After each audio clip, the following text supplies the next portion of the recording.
ஹல்லேலூயா. சங்கீதம் 115 1ஆம் வசனம் இப்படியாக சொல்லுகிறது, எங்களுக்கு அல்ல கர்த்தாவே, எங்களுக்கு அல்ல, உம்முடைய கிருபை நிமித்தமும் உம்முடைய சத்தியத்தின் நிமித்தமும் அவருடைய நாமத்திற்கு மாத்திரம் மகிமை வர பண்ணும். எப்பொழுதும் அவருடைய நாமத்திற்கு, அவருடைய கிருபை நினைத்து, அவருடைய பரிசுத்தத்தை நினைத்து, அவர் நமக்கு கொடுத்த இந்த மகா பெரிய கிருபை எவ்வளவு பெரியது தெரியுமா? ரோமர் 3:24 இப்படியாக சொல்லுகிறது, இலவசமாய் அவருடைய கிருபையை நம்ம பெற்றுக்கணும். அந்த கிருபை நிமித்தமாக நம்ம நீதிமான்களாக்கப்பட்டிருக்கபடியால் ஆமென். அது எவ்வளவு பெரிய ஸ்லாக்கியம் தெரியுமா நம்மளுக்கு? கிருபை நினைத்து, அவருடைய கிருபை நினைத்து, அவருடைய கிருபையை போற்றி இப்பொழுதும் வல்ல கிருபை என்கிற பாடலை பாடி அவருடைய நாமத்தை மகிமைப்படுத்துவோம். எத்தனை பேர் உற்சாகமா இருக்கீங்க? எல்லா கரங்களை தட்டுவோமா? வல்ல கிருபை, நல்ல கிருபை, வழுவாமல் காத்த சொன்ன கிருபை, அக்கினியில் வேகாமல் காத்த கிருபை, தண்ணீரில் மூழ்காமல் காத்த கிருபை. வல்ல கிருபை, வல்ல கிருபை, நல்ல கிருபை, வழுவாமல் காத்த சொன்ன கிருபை, அக்கினியில் வேகாமல் காத்த கிருபை, தண்ணீரில் மூழ்காமல் காத்த கிருபை. உம் கிருபை என்னை தாங்கிடுதே, உம் கிருபை என்னை நடத்திடுதே, உம் கிருபை என்னை தாங்கிடுதே, உம் கிருபை என்னை நடத்திடுதே.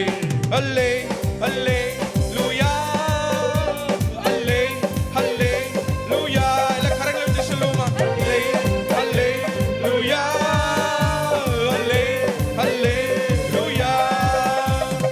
வல்ல கிருபை, நல்ல கிருபை, வழுவாமல் காத்த சொந்த கிருபை, அக்கினியில் வேகாமல் காத்த கிருபை, தண்ணீரிலே மூழ்காமல் காத்த கிருபை. உம் கிருபை என்னை தாங்கிடுதே, உம் கிருபை என்னை நடத்திடுதே, உம் கிருபை என்னை தாங்கிடுதே, உம் கிருபை என்னை நடத்திடுதே. அல்லே அல்லே லூயா, அல்லே அல்லே லூயா, அல்லே அல்லே லூயா, அல்லே லூயா. ஆமென். அக்கினியின் சூளையில் வெந்து வெந்து போகாமல் அவருடைய கிருபை நம்மை காத்து, இந்த உலகத்தின் மத்தியில் அநேக பிரச்சனைகள் வந்தாலும், அநேக நெருப்புகள் வந்தாலும், அதன் மத்தியில் தேவன் நம்மை பாதுகாக்கிற தேவனாக இருக்கிறார். ஆமென்.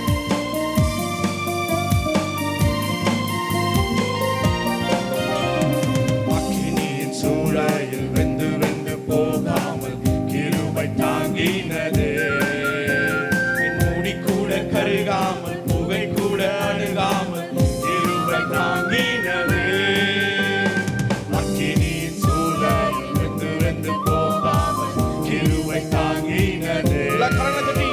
என் மூடி கூட கருகாமல், புகை கூட அணுகாமல் கிருபை தாங்கினதே. அல்லே அல்லே லூயா, அல்லே அல்லே லூயா, அல்லே அல்லே லூயா, அல்லே அல்லே லூயா, அல்லே அல்லே அல்லே லூயா, அல்லே அல்லே லூயா. எல்லா கரங்களை விட்டு சொல்லுவோமா?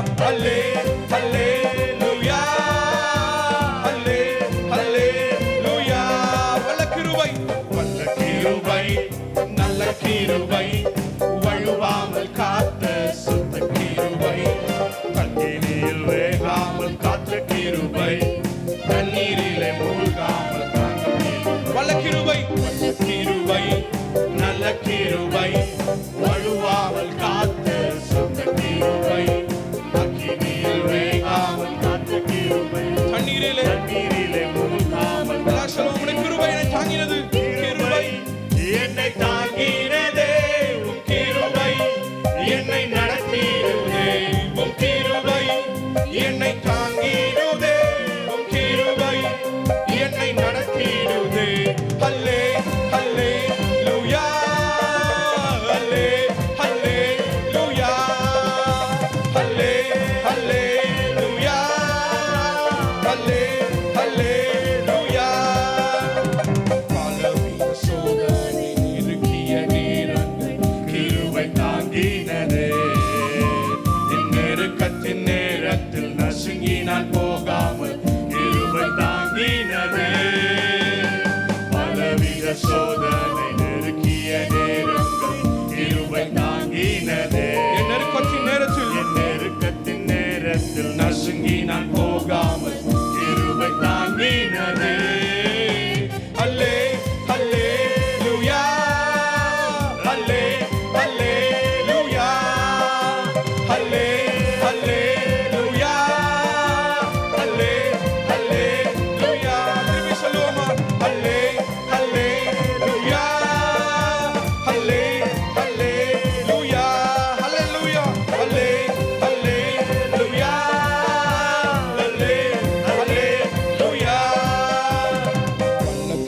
கிருபை நல்ல கிருபை வழுவாமல் காத்த சுத்த கிருபை அக்கினியில் வேகாமல் காத்த கிருபை தண்ணீரில் மூழ்காமல் காத்த கிருபை கிருபை எல்லா கரங்களை வழுவாமல் காத்த சுத்த கிருபை அக்கினியில் வேகாமல் காத்த கிருபை தண்ணீரிலே மூழ்காமல் தாங்கும் கிருபை உம் கிருபை என்னை தாங்கிடுதே உம் கிருபை என்னை நடத்திடுதே உம் கிருபை என்னை தாங்கிடுதே உம் கிருபை என்னை நடத்திடுதே அல்லே அல்லேலூயா அல்லே அல்லேலூயா அல்லே அல்லேலூயா அல்லே அல்லேலூயா அல்லே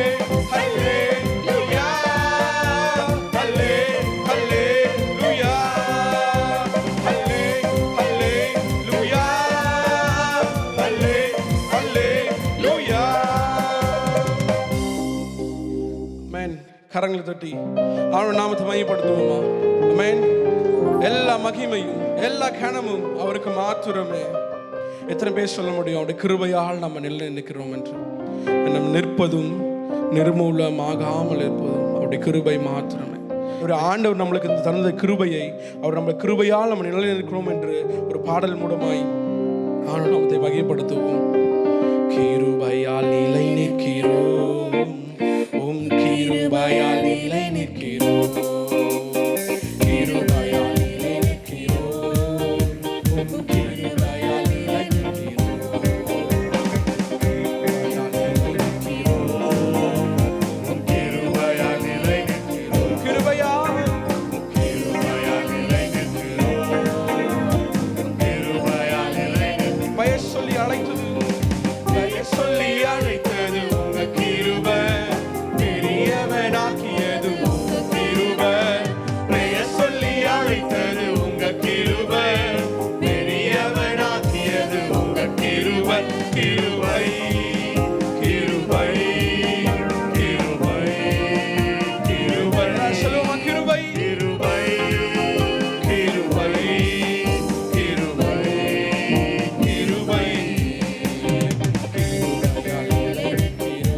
உங்க கிருபையால் கிருபையால் நிலை நான் வாயில திறந்து சொல்லுவோமா? கிருபையால் நிலை ஆமென்.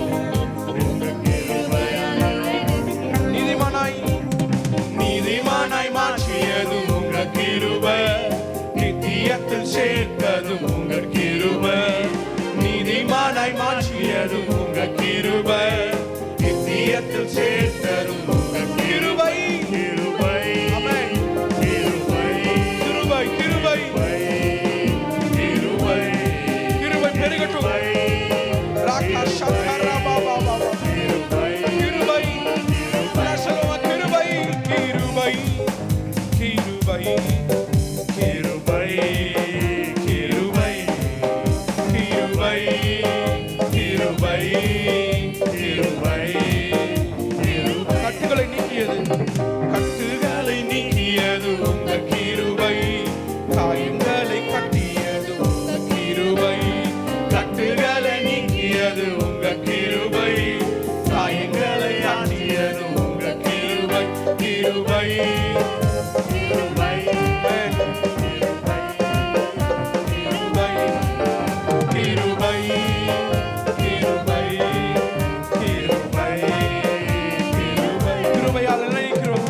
கிருபையால் நிலை நிற்கிறோம் கிருபையால் நிலை நிற்கிறோம் ஓ கிருபையால் நிலை நிற்கிறோம் கிருபையால் நிலை நிற்கிறோம் வல்லமை வல்லமையை அளித்தது உங்க கிருபை வரங்களை கொடுத்தது உங்க கிருபை வல்லமையை அளித்தது உங்க கிருபை வரங்களை கொடுத்தது உங்க கிருபை கிருபை கிருபை கிருபை கிருபை கிருபை கிருபை கிருபை கிருபை கிருபை கொண்டாடுகிறோம் என்று பாடுவோமா?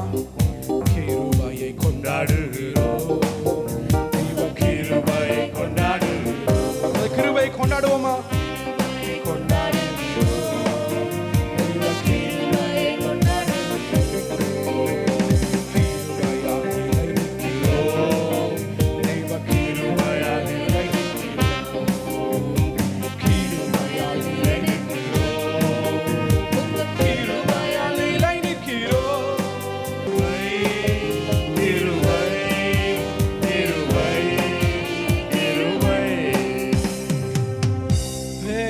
சொல்லி அழைத்தது உங்க கிருபை, பெரியவனாக்கியது உங்க கிருபை.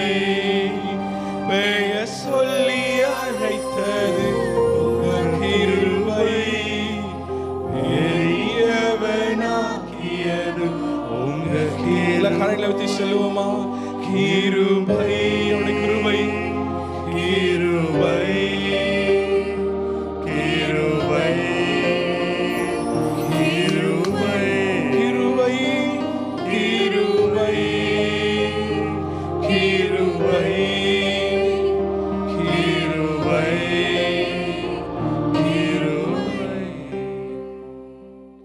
இப்பொழுதும் கர்த்தருடைய வார்த்தையை நம்முடைய மத்தியில் கொண்டு வந்திருக்கிற அருமையான தேவனுடைய தாசனை பிரதர் நியூட்டன் பிலிப் அவர்கள் நம்முடைய மத்தியில் இருக்கிறாங்க.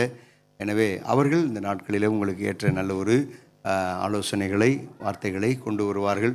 எனவே கண்களை மூடி ஒரு நிமிஷம் ஜெபம் பண்ணிடுவோமா? எல்லாரும் கண்களை மூடி, ஆண்டவரே என்னோடு கூட நீங்கள் பேசுங்க, உங்களுடைய இருதயத்துக்கு, ஆண்டவரே ஏன் இருதயத்துக்கு ஏற்ற வார்த்தையை நீங்கள் பேசுங்க. இருதயத்துக்கு ஏற்ற வார்த்தையை பேசுகிறவர் நீர் அல்லவா? எனவே நீர் பேசும் உம்முடைய பரிசுத்தமுள்ள நாமத்தை நீர் மகிமைப்படுத்தும். இன்றைக்கு சகோதரன் மூலமாக நீ என்ன பேச விரும்புகிறீங்களோ அதை கேட்க நாங்கள் ஆயத்தத்தோடு கூட இருக்கிறோம். பேசும் அடியார் கேட்கிறோம். இயேசு கிறிஸ்துவின் நாமத்தில் பிதாவே, ஆமேன், ஆமேன், ஆமேன். கரங்களை தட்டி அருமையான தேவனுடைய ஊழியக்காரனை வரவேற்கலாமா?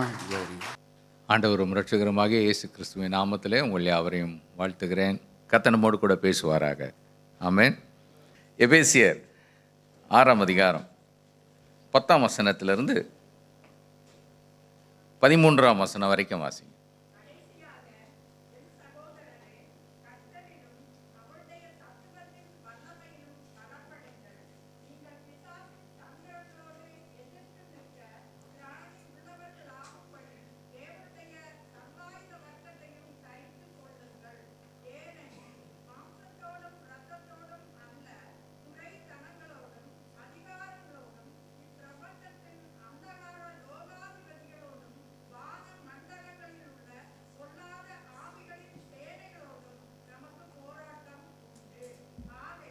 போதும். சரி, வாசிருங்களேன். 13 வாசிருங்க.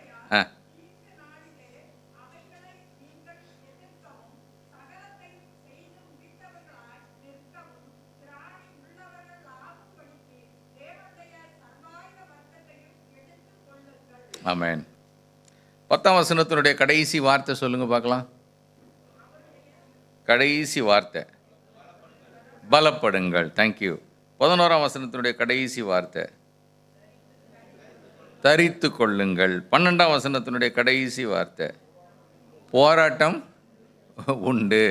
அப்புறம் 13ஆம் வசனத்தினுடைய கடைசி வார்த்தை ஆமாம், எடுத்துக்கொள்ளுங்கள். ஸோ 10ஆம் வசனத்தில் கடைசி வார்த்தை என்னது? பலப்படுங்கள். 11ஆம் வசனத்துடைய கடைசி வார்த்தை என்னது? தரித்து கொள்ளுங்கள். 12ஆம் வசனத்துடைய கடைசி வார்த்தை என்னது? போராட்டம் உண்டு. கடைசி 13ஆம் வசனத்துடைய கடைசி வார்த்தை எடுத்துக்கொள்ளுங்க. யார் இதை பார்க்காம சொல்ல முடியும்? சரி, இன்னொரு முறை சொல்லிடுறோம். முதல்ல என்னது?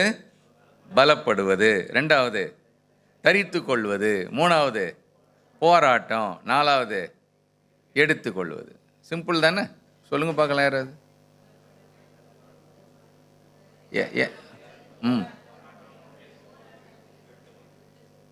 Very good. மறந்துடாதீங்க. ஸோ முதலாவது நம்ம பார்க்குறோம் 10ஆம் வசனத்தில் நாம் பலப்பட வேண்டும். ஆமென். ஆமாம். ஏன் பலப்பட வேண்டும் அப்படின்றதுக்கு 11ஆம் வசனத்தில் ஒரு விளக்கத்தை தர்றாரு. அந்த விளக்கம் என்னன்னு கேட்டால், நீங்கள் பிசாசின் தந்திரங்களோடு, நம்ம எல்லாருக்கும் போராட்டம் உண்டு அப்படின்னு கடைசி அந்த அடுத்த வசனத்தினுடைய கடைசியில் சொல்லிட்டு 12ஆம் வசனத்துடைய இறுதியில் போராட்டம் உண்டுன்னு சொல்லிட்டு யார் யாரோடலாம் போராட்டம் அப்படிங்கிறாரு. அது முந்தின 11ஆம் வசனத்தில் சொல்கிறாரு பிசாசு அப்படிங்கிறாரு. இந்த பிசாசு அப்படின்ன உடனே நம்ம எல்லாருக்கும் வரக்கூடிய நினைவு என்னன்னு கேட்டால், அவன் யார், எப்படி இருப்பான், என்ன ட்ரெஸ் போட்டிருப்பான், என்ன கலரில் ட்ரெஸ் போட்டிருப்பான், அவன் யாரோ சொல்கிற மாதிரி இருக்கு, கருப்பு கலர் ட்ரெஸ் போட்டிருக்கவன் யார்?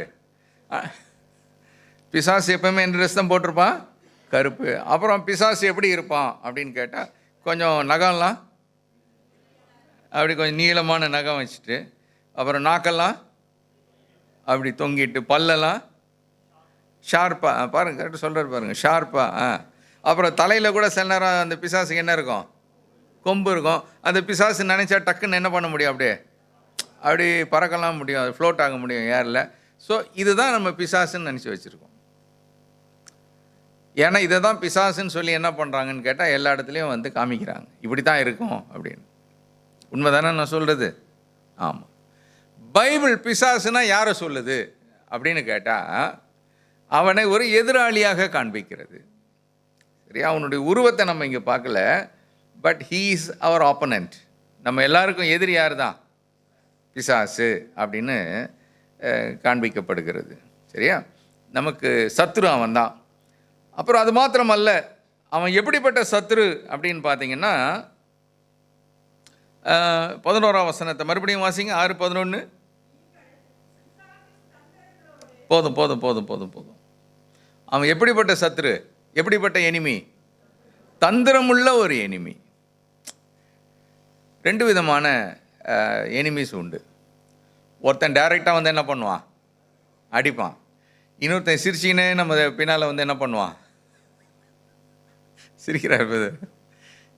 யாரை நம்பலாம் தெரியுமா?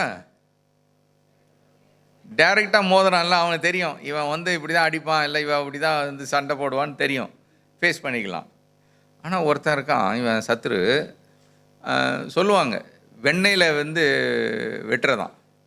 வெண்ணெயை வெட்டினா சத்தங்கத்தான் வருமா என்ன? வராது, சாஃப்டாக இருக்கும். ஆனால் வெண்ணெய் என்ன ஆகிடும், காலி ஆகிடும், வெட்டி வெட்டி காலி ஆகிடும். அது மாதிரி இந்த இவன் வந்து ரொம்ப ஸ்ட்ராட்டஜிக்காக, தந்திரமாக, கொள்கைகளோடு கூட வந்து நம்ம தாக்கக்கூடிய ஒருத்தன் இருக்கிறான், நம்முடைய எதிராளி. சரியா? ஸோ இவனுடைய தந்திரத்துக்கு நம்ம எதிர்த்து நிற்கணும் அப்படின்னா நம்ம என்ன செய்யணும் அப்படின்னா சில காரியங்களை சொல்கிறாரு. அதை தான் நம்ம இன்றைக்கி பார்க்க போகிறோம். இன்றைக்கி நம்ம முக்கியமாக பார்க்க போகிறது என்னன்னு பார்த்தீங்கன்னா, வாசிங்க 11ஆம் வசனம். எதிர்த்து நிற்க. போதும் போதும் போதும் போதும் போதும். எதிர்த்து நிற்க. 13ஆம் வசனத்தை வாசிங்க.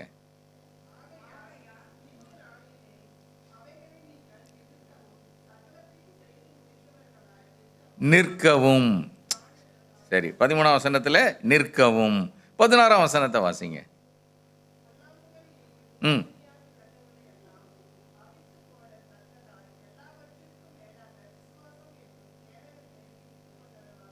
நில்லுங்கள் நில்லுங்கள். இந்த 3 வசனத்தில் ஒரு வார்த்தை திரும்ப திரும்ப வருது. என்னது? சத்தமாக சொல்லுங்களேன்.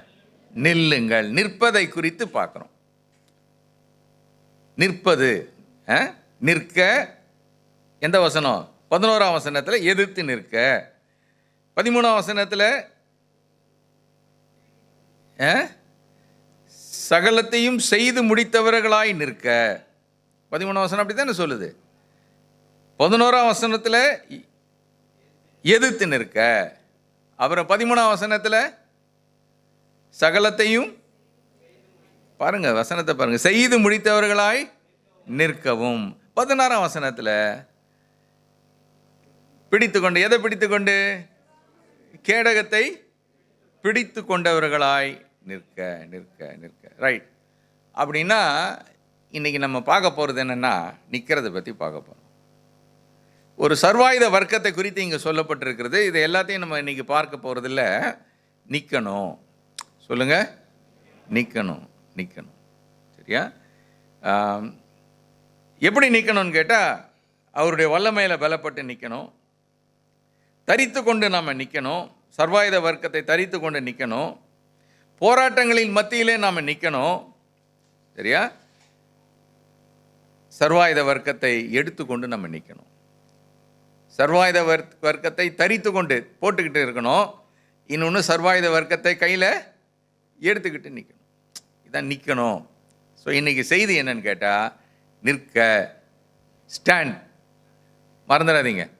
என்ன பிரசங்கம் பண்ணார் பிரசங்கியார்? வேறு ஒன்றும் பேசலை, ஒன்றே ஒன்று ஞாபகம் இருக்குது. என்ன சொன்னார்? நிற்க அப்படின்னாரு. ஸ்டாண்ட். சரியா? இந்த இதில் நம்ம ஏன் நிற்கணும் அப்படின்னு நம்ம பார்க்க போகிறோம். ஏன் நிற்கணும்? நமக்கு ஒரு எதிராளி இருக்கிறான். அவன் யார்? பிசாசுன்னு பார்த்துட்டோம். சரி, இப்போ அவன் எதுக்கு வரான்? இதெல்லாம் எதுக்கு இந்த சர்வாயுத வர்க்கத்தெல்லாம் தரித்து கொள்ளுங்கள் அப்படின்றாருன்னா, நம்ம சொன்னோம் பாருங்க, நமக்கு என்ன உண்டு? போராட்டம் உண்டு அப்படின்னு பார்த்தோம். இப்போ இந்த போராட்டத்தில் அவன் வர்றான். அவன் வரும்போது நான் என்ன பண்ணணும்? எப்படி நிற்கணும்? எதிர்த்து நிற்க வேண்டும். போராட்டத்தில் எதிர்த்து நிற்க வேண்டும். சரியா? பொதுவாக ஒரு யுத்த களத்தில் என்ன நடக்கும் அப்படின்னு கேட்டால், ஒரு வெற்றி பெற்ற பிறகு சண்டை நடக்குது, எனிமியோட சண்டை நடக்குது, வெற்றி கிடைச்சிருச்சு. வெற்றி கிடைச்சதுக்கப்புறம் அந்த எனிமி சும்மா இருப்பானா, அந்த சத்ரு சும்மா இருப்பானான்னு பார்த்தா அவன் சும்மா இருக்க மாட்டான். மறுபடியும் என்ன பண்ணுவான்? ஏதாவது ஒரு தாக்குதல் என்ன பண்ணிகிட்டு இருப்பான்? கொண்டு வருவான். இப்போ நம்ம செய்தியில் நம்ம பார்த்துக்கிட்டு இருக்கிறோம் பாருங்கள். உலக செய்தி பார்க்கும்போது இஸ்ரேல் தேசம் பக்கத்தில் யாரோட சண்டை போடுது? லெபனோன் தேசத்தோட சண்டை போடுது இல்லையா? அங்கே இருக்கக்கூடிய சில தீவிரவாதி குழுக்களோட சண்டை போடுது. ஹமாஸ் அப்படின்ற ஒரு தீவிரவாத குழு. சில நாட்களுக்கு முன்பு அந்த தலைவர் என்ன பண்ணிடுச்சு? கரெக்டாக இஸ்ரேல் தேசம் கொன்றுச்சு. கொண்ட உடனே எல்லாரும் உலக நாடுகள்லாம் என்ன எதிர்பார்த்தாங்கன்னு கேட்டால், இந்த சண்டை முடிவுக்கு வந்துடும் அப்படின்னு. ஆனால் நடந்தது என்னன்னு கேட்டிங்கன்னா, அவன் செத்துட்டான். அந்த இவருடைய இஸ்ரேல் தேசத்துடைய எதிரி ஹமாஸுடைய தலைவர் இறந்துட்டார். ஆனால் நடந்தது என்ன அப்படின்னு பார்த்தா, அடுத்த நாள் இவருடைய நெத்தன்யாஹு வீட்டுக்கு என்ன வருது பார்த்தீங்களா? அது ஒரு ட்ரோன் மூலமாக அவர் வீட்டில் ஒரு தாக்குதல் நடந்திருக்கு. ஒரு ஏவுகணை அனுப்பி அவர் வீட்டில் ஒரு தாக்குதல். நெத்தன்யாஹு அந்த பிரைம் மினிஸ்டர் ஆஃப் இஸ்ரேல் வீட்டில் அந்த தாக்குதல் நடந்திருக்கு. உலக நாடுகள் என்ன நினச்சிச்சு? இதோட சண்டை முடிஞ்சிடும், இனி சண்டை கிடையாது. அப்படின்னா என்ன அர்த்தம்? சத்துரு அவன் சும்மா இருக்க மாட்டான். இவங்க நினச்சாங்க முடிஞ்சது எல்லாம், இனிமேல் நம்ம எல்லாம் கைப்பற்றிட்ட போகிறோம், இனிமேல் அந்த சத்துருக்கள்லாம் இனிமேல் கிடையாதுப்பா, பெரிய பெரிய தலைவர்கள்லாம் காலின்னு. ஆனால் நான் இருக்கிறேன் அப்படின்னு அவன் என்ன பண்ணுறான்? அங்கேருந்து 70 கிலோமீட்டர் தொலைவில் இருந்து ஏவுகணைகளை அனுப்பியிருக்கிறான். அது ஒன்று நேராக இவர் வீட்டில் விழுந்திருக்கு. நல்ல வேளை அந்த தலைவர் அந்த வீட்டில் இல்லை. இது செய்தி குறிப்பு. இதுலேருந்து நம்ம என்ன அறிகிறோம் அப்படின்னு கேட்டால், சண்டை வரும். நமக்கு எதிராளி யார்? பிசாசு. சண்டை வரும். இந்த சண்டையில் நம்ம எல்லாரும் ஜெயிப்போம். ஒரே ஒரு ஆமேன் தான் வருது. ஆமேன். ஆமாம், ஜெயிப்போம். ஜெயிச்சதுக்கப்புறம் என்ன பண்ணோம்? அவன் சும்மா அதோட முடிஞ்சதுப்பா அவன் கதை அப்படின்னு நினச்சா அவன் சும்மா இருக்க மாட்டான். அவன் மறுபடியும் என்ன பண்ணுவான்? நம்மளை தாக்க வருவான். அப்போ நம்ம என்ன பண்ணணும்னு கேட்டால், இருக்கிற இடத்துல சத்தமாக சொல்லுங்களேன், நிற்கணும். சொல்லுவாங்க ஒரு ஸ்ட்ராட்டஜி சொல்லுவாங்க, வார் ஸ்ட்ராட்டஜி என்னென்னா, ஃபைட் ஆர் ஃப்ளீ அப்படின்வாங்க. ஒன்று சண்டை போடு, இல்லை என்ன பண்ணு, பயந்து ஓடிப்போ. சரியா? ஆனால் இங்கே நமக்கு ஒரு ஸ்ட்ராட்டஜி இருக்குது, fight and stand. We don't fight with people, we don't fight with nations, we don't fight with other group, but we fight with our only enemy, the enemy Satan. ஆமென். நமக்கு ஒரே ஒரு சத்துரு தான் இருக்கிறான்பா. நம்ம தேசங்களோட சண்டை போடுறவங்கள, மற்ற மக்களோட சண்டை போடுறவங்கள, மற்ற இனத்தோட சண்டை போடுறவங்கள, மற்ற மார்க்கத்தாரோட சண்டை போடுறவங்கள, நமக்கு இருக்கிற ஒரே ஒரு சத்துரு யார்? சாத்தான். அவனுக்கு விரோதமாக நம்ம என்ன பண்ணுறோம்? சண்டை போடுறோம். சில நேரத்தில் ஜெயிக்கிறோம், சில நேரத்தில் தோத்தோம் போயிடுறோம். உதாரணத்துக்கு சொல்கிறேன், பொய் சொல்லக்கூடாதுன்னு ஒரு நல்ல தீர்மானம் பண்ணியிருப்போம். அப்போ தான் ஒரு கிரிட்டிக்கல் சுச்சுவேஷன் ஒன்று வரும். சரியா? இப்போ பொய் சொன்னால் தப்பிச்சிக்கலாம், பொய் சொல்லாட்டி மாட்டிக்குவோம். இதான் டெஸ்ட்டு, இதான் நமக்கு வார்ஃபேர், இதான் நமக்கு யுத்தம். என்ன பண்ணோம் டக்குன்னு? சில நேரத்தில் ஆண்டவரே முட்டி போட்டு ஜெபம் பண்ணி, கத்தாவே எனக்கு ஜெயந்தாரோ, நான் பொய்யே சொல்லக்கூடாது, என்ன வந்தாலும் சரி ஆண்டவரே நான் ஃபேஸ் பண்ணுறேன் அப்படின்னு தைரியமாக உண்மையை பேசுவோம். சில நேரத்தில் எஸ்கேப் ஆன ஒரு வழி இல்லை, ஒரு சின்ன பொய்யை தான் என்ன பண்ணிவிடுவோம், சொல்லிவிடுவோம். தோத்துடுறோமா இல்லையா? ஏன்னா வேதம் சொல்லுது பொய் சொல்லாதிருங்க அப்படின்னுது. நம்ம தோத்துடுறோமே. இப்போ நம்ம ஜெயிக்கும் போதெல்லாம் ஞாபகம் வைத்து கொள்ளணும், அந்த இடத்தை நாம் காக்க வேண்டும். ஆண்டவர் நமக்கு ஒரு அருமையான சத்தியங்களை நமக்கு கொடுத்திருக்கிறார். வேதத்தில் சத்தியங்களை கொடுத்திருக்கிறார், ஒரு சபையை கொடுத்திருக்கிறார், அவருடைய கிருபையை தந்திருக்கிறார், அவருடைய ரட்சிப்பை தந்திருக்கிறார், அவருடைய ஆசீர்வாதங்களை தந்திருக்கிறார். இது எல்லாம் காப்பாற்றுறது யாருடைய வேலை? சத்தமாக சொல்லுங்க, நம்ம ஒவ்வொருத்தருடைய வேலை. ஆமேன். தேவன் தந்திருக்கக்கூடிய ஒவ்வொரு ஆசீர்வாதத்தையும் நான் காப்பாற்றணும்னா நான் ஓடணுமா நிற்கணுமா? நிற்கணும். சரியா? ஏற்கனவே அவர் கொடுத்துட்டார், எனக்கு கொடுத்ததை நான் காப்பாற்ற வேண்டும். அப்போது இந்த சத்துரு நமக்கு எதிராக வரும்போது நம்மக்கிட்ட வந்து நம்முடைய தேவன் கொடுத்த ரட்சிப்பை நம்மகிட்ட வந்து எடுக்க வருவான். தேவன் கொடுத்துருக்கிற கிருபைகளை நம்ம விட்டு எடுத்து போட வருவான். கர்த்தர் நமக்கு தருகிற வார்த்தைகளை நம்ம விட்டு எடுத்து போட வருவான். சில நேரத்தில் நீ சர்ச்சுக்கு போகாத அப்படின்னு சொல்லி சபையை விட்டு நம்மளை பிரிக்கிறதுக்கு பிரயாசப்படுவோம். சர்ச்சுக்கு போய் என்ன நீ பார்த்த? சில சொல்லுவாங்க பாருங்கள், சர்ச்சுன்னு ஓடுறியே, உனக்கு அந்த சர்ச்சில் என்ன இருக்குது? உனக்கு அந்த சர்ச்சால் உனக்கு ஏதாவது நன்மை கிடச்சிருக்கா கேட்குறாங்களா இல்லையா? ஏசுன்னு ஓடுறியப்பா, ஏசு என்னப்பா உனக்கு கொடுத்தாரு? இப்படி பலவிதமான போராட்டங்களை நமக்கு தந்து நம்மை தேவன் தந்திருக்கிற ஆலயத்தை சபையை விட்டு பிரிக்க, கர்த்தருடைய வார்த்தையை நம்மை விட்டு பிரிக்க, தேவன் தந்திருக்கிற கிருபைகளை நம்மை விட்டு பிரிக்க நமக்கு இருக்கிற எதிராளி அவன் யாரு? சாத்தான், பிசாசு. அவன் வருவான். அவன் வரும்போது நாம் எப்படி இருக்கணும்னு கேட்டால் 3 இடத்துல நம்ம வாசித்தோம். பவுல் திரும்ப திரும்ப சொல்கிறாரு, நிற்கணும் அப்படிங்கிறாரு. என்ன பண்ணோம்? நிற்கணும். பிசாசு வரும்போது நிற்கணும், சாத்தான் வரும்போது நிற்கணும். இதில் இன்னும் 1-2 சின்ன கருத்துக்களை நான் சொல்லிவிட்டு கடந்து போக விரும்புகிறேன். இந்த இதில் அவர் சொல்லும்போது முதலாவது 14ஆம் வசனத்தில் சொல்கிறாரு, எதை கட்டியிருக்கணுமா? சத்தியம் என்னும் கச்சை அறையில் இருக்கணும். பெல்ட் சத்தியம் என்னும் கச்சை. பல ஆண்டுகளுக்கு முன்பதாக ஐரோப்பா தேசத்துக்கு ஒரு முறை போயிருந்தேன். அங்கு போகும்போது என்னை ஒரு பனிமூடிய சிகரங்கள் காண்பிப்பதற்காக சுவிட்சர்லாண்டில் ஒரு இடத்துக்கு அழைத்து கொண்டு போனார்கள். போகும்போது அங்கே மலை ஏற வேண்டும். ஒரு ரோப் கார் போகுது. அந்த ரோப் கார் வந்து உங்களை கீழே இருந்து மேலே வரைக்கும் ஒரு மலை வரைக்கும் கொண்டு போய் விடுது. அதுக்கு மேலே நீங்கள் நடந்து போகணும். அப்படின்னு நடந்து தான் போகணும். பனிமூடிய சிகரங்கள், அந்த பனி அந்த நாட்களில் உருகி இருந்தது. அப்போ மேலே நடக்கணும். அப்போ என்னை அழைத்து கொண்டு போன என்னுடைய நண்பர் என்ன பண்ணாருன்னு கேட்டால், அவர் வீட்டிலேருந்து 2-3 தடி ஸ்வெட்டர் எடுத்துகிட்டு வந்திருந்தார். சொன்னார், இந்த ஸ்வெட்டரை என்ன பண்ணிக்கோ உன் இடுப்பில். நான் ஆச்சரியமாக பார்க்குறேன். ஸ்வெட்டரை பொதுவாக என்ன சொல்லுவாங்க? மேலே போட்டுக்கோன்னு சொல்லுவாங்க. ஆனால் இவர் என்ன சொல்கிறாரு? ஸ்வெட்டரை ஏற்கனவே நான் ஸ்வெட்டர் போட்டிருந்து ஒரு கோட்டு போட்டிருக்கிறேன், மேலே ஓவர் கோட்லாம் போட்டிருந்தேன். அதனால் இவர் இது கொடுத்தது, இதை வந்து உன் இடுப்பில் நீ டைட்டாக கட்டிக்கோன்னு. அப்போ நான் கேட்டேன், இது மேலே போடுறது தானே, இது எதுக்கு நீ இடுப்பில் கட்ட சொல்கிற அப்படின்னு. உனக்கு புரியும்ப்பா, நீ மேலே ஏறிட்டு இறங்கும் போது உனக்கு புரியும் அப்படின்னாரு. சரின்னு மேலே நடந்து போகிறோம். அந்த மலை மேலே ஏறுறோம். செங்குத்தான மலை. அவரும் நடக்கிறாரு. என்னோட வயசானவர் அவர் மனைவியெல்லாம் என்னை கூட்டிகிட்டு போகிறாங்க. மேலே போகிறோம். எனக்கு வந்து கையில் ஒரு குச்சும் கொடுத்தாரு.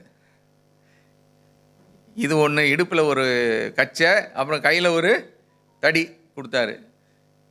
ரொம்ப மேலே போனதுக்கப்புறம் என்ன பண்ணார், நீ இப்போ கீழே பாரு அப்படின்னாரு. கீழே பார்த்தா தான் தெரியுது நான் எவ்வளோ தூரம் மேலே ஏறி வந்திருக்கேன்ட்டு. ஏன்னா நம்ம மலையை பார்த்து தானே ஏறுறோம். அங்கே ஒரு உயரமான இடத்துக்கு போனதுக்கப்புறம் நீ கீழே பாரு, நீ எவ்வளோ தூரம் வந்திருக்க தெரியுமா அப்படின்னு. எனக்கு ஆச்சரியமாக இருந்தது. நான் எப்படி ஏறினேன்னு எனக்கு ஒன்றும் விளங்கலை எனக்கு. அப்புறம் சொன்னார், இப்போ நம்ம இறங்க போகிறோம். இறங்கும்போது எதை பார்க்காத? ஆமாம், அதாவது உன் காலை மட்டும் பார்த்துக்கிட்டு நட. ரொம்ப தூரமாக பார்த்தேன்னா நீ பயந்துருவே, நீ எப்படி இறங்க போகிறோன்னு சொல்லிட்டு. கரெக்டாக வந்து அடுத்த ஸ்டெப் எங்கே வைக்கணுமோ அதை மட்டும் வச்சு பாருன்னு போயிட்டு ஏறி இறங்கி வந்தாச்சு. உங்களுக்கு ஒன்று சொல்கிறேன், எனக்கு பொதுவாக கொஞ்சம் பேக் பெயின் உண்டு. நிறைய நாட்களில் நான் வந்து ஒரு பெல்ட் போட்டுட்டு தான் நிற்பேன். ஆனால் அன்றைக்கி அந்த மலை மேலே ஏறிட்டு இறங்கினேன், ஒரு பெயினும் இல்லை, ஒன்றும் இல்லை. ஏன்னா அதுதான் என்னை வந்து என்ன பண்ணிச்சுன்னு கேட்டால், நேராக நிற்கிறதுக்கு எனக்கு ஒரு சப்போர்ட்டிவாக இருந்தது.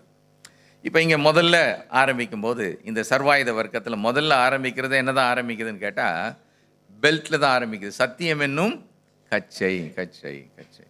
ஒரு காலத்தில் ஆண்கள் தான் பெல்ட்டு போடுவாங்க. எனக்கு ஒரு பொம்பளை பிள்ளை இருக்கா, கல்யாணம் ஆகிடுச்சு. அவள் ஒரு நாள் என்னை கடைக்கு கூப்பிட்டு போய், அப்பா எனக்கு ஒரு பெல்ட் வேணும் அப்படின்னா. எனக்கு ஆச்சரியமாக வந்து நான் கேட்டேன், ஏம்மா நாங்கள் தானே ஆண்கள் தானே பெல்ட்டு போடுவாங்க அப்படின்னு. இல்லைப்பா, இப்போ எல்லாரும் என்ன பண்ணுறோம், நாங்கள் கூட என்ன பண்ணுறோம், சொல்ல மாட்டீங்களே, நாங்கள் கூட என்ன பண்ணுறோம், பெல்ட் போடுறோம் அப்படின்னு. ஸோ இந்த பெல்ட் எதுக்குன்னா, முதலாவது நம்மை நிற்க செய்கிறதுக்கு அது ஒரு சப்போர்ட்டிவாக இருக்குது. மற்ற இதெல்லாம் நம்ம போடுறதுக்கு முன்னால் ஃபஸ்ட்டு என்ன பண்ணணும்னா பெல்ட்டை போடணும். அதான் அங்கே சொல்லுது, சத்தியம் என்னும் கச்சையை உங்கள் அறையில் கட்டினவர்களாக. ஸோ இந்த முழு சர்வாயுத வர்க்கத்தையும் தரிக்கிறதுக்கு முன்னால் நான் நிற்கணும்னா முதலாவது என்னுடைய பெல்ட்டை நான் போடணும். இது சத்தியம் என்னும் கச்சை. சரியா? தேவனுடைய வார்த்தையில் நான் உண்மையாய் அதில் விசுவாசித்து நிலைத்திருக்கும் போது நான் இந்த சத்தியம் அல்லது அவருடைய வார்த்தையிலே நான் கட்டப்பட்டவளாக இருக்கின்றேன். ரெண்டாவது அதிலே நம்ம பார்க்கிறோம், நீதி என்னும் மார்க்கவசம். நீதி என்னும் மார்க்கவசம் 14ஆம் வசனத்தில் நம்ம பார்க்கிறோம். சரியா? அப்போது இந்த நீதி யாருடைய நீதி? தேவனுடைய நீதி. என்னுடைய நீதி எப்படிப்பட்டதாக இருக்குது? வசனம் சொல்லுது, நம்முடைய நீதியெல்லாம் எப்படி இருக்குதா? அழுக்கான. சிம்பிளாக நம்ம புரிஞ்சுக்கணும்னா, கிச்சனில் ஒரு துணி வச்சுருப்போம். அந்த துணி பார்த்தீங்கன்னா நம்ம உடுத்துகிற துணி நல்லாயிருக்கும், ஆனால் நம்ம சமைச்சு சாப்பிட்ற கிச்சனில் இருக்கிற ஒரு துணி இருக்குது பாருங்கள், அது என்ன துணி? அது சத்தமாக சொல்லுங்களேன். கந்தை. ஏன் அதுக்கு அந்த பேர் அப்படின்னு கேட்டால், இருக்கிற எல்லாத்தையும் கீழே சொட்டுறது எல்லாத்தையும் என்ன பண்ண அதில் தான் தொடச்சி, அதுக்கப்புறம் பாத்திரத்தை வந்து இறக்கிறதுக்கும் சொல்லுங்களேன் அதே துணி தான். இந்த துணி சில வீட்டிலலாம் நான் பார்த்துருக்குறேன். அப்பா அது கண்ணு கொண்டு காண முடியாது. நல்ல வெள்ளை துணி பார்த்தீங்கன்னா அது வெள்ளையாகவே இருக்காது. உங்களுக்கு புரியும்னு நினைக்கிறேன். அப்புறம் சில வீட்டு பார்த்தீங்கன்னா அதுலேயே ஒரு சென்ட் அடிக்க வேண்டியது இருக்கும் அந்த துணியில். ஏன்னா இதை வந்து என்ன பண்ணுறதில்ல. இப்போ கொஞ்சம் புரிஞ்சுக்கிட்டீங்களா கந்தன்னா என்னன்னு? நம்ம நீதி எப்படிப்பட்ட நீதி தான், அதை மாதிரி ஒரு தான் நம்ம லைஃப்.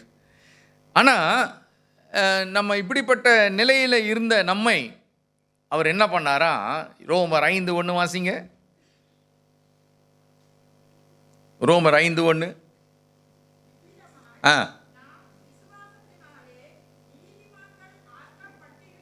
போதும். இப்போ நம்ம எல்லாம் நீதிமான்கள் ஆக்கப்பட்டோம். எப்படி நீதிமான்கள் ஆக்கப்பட்டிருக்கிறோம்னு கேட்டால் விசுவாசத்தினாலே. இப்போ இந்த நீதியை தேவ நீதியை நம்ம என்ன செய்யணும்னு கேட்டால் நம்ம பயன்படுத்தணும். இந்த கேடகம் எதுக்கு அப்படின்னு கேட்டால் என்னை தற்காப்பதற்காக. ஆமேன். தேவன் என்னை நீதிமானாக்கி இருக்கிறார். அவர் மீது நான் வைத்திருக்கிற விசுவாசத்தினாலே நான் நீதிமானாக்கப்பட்டேன். என்னுடைய சுயநீதி அழுக்கான கந்தை. இப்போ இந்த நீதியை தரித்து கொண்டவளாக. அதனால தான் வசனம் சொல்லுது இந்த கேடகம் அவசியம். ஏன் அவசியம்னா, எபேசியர் 4:27 வாசிக்க வேண்டாம். பிசாசுக்கு என்ன கொடுக்காதீங்க? இடம் கொடாதிருங்கள். யாருக்கு? பிசாசுக்கு. ஏன்னா அவன் நமக்கு யாரு? எதிராளி. அவனுக்கு இடம் கொடுக்கக்கூடாது. சரி, இதெல்லாம் சொல்லிட்டு அடுத்தது ஒன்று தான் சொல்கிறாரு அவர். எதை சொல்கிறாரு அப்படின்னா 15ஆம் வசனத்தை வாசிங்க. எபேசியர் 6:15.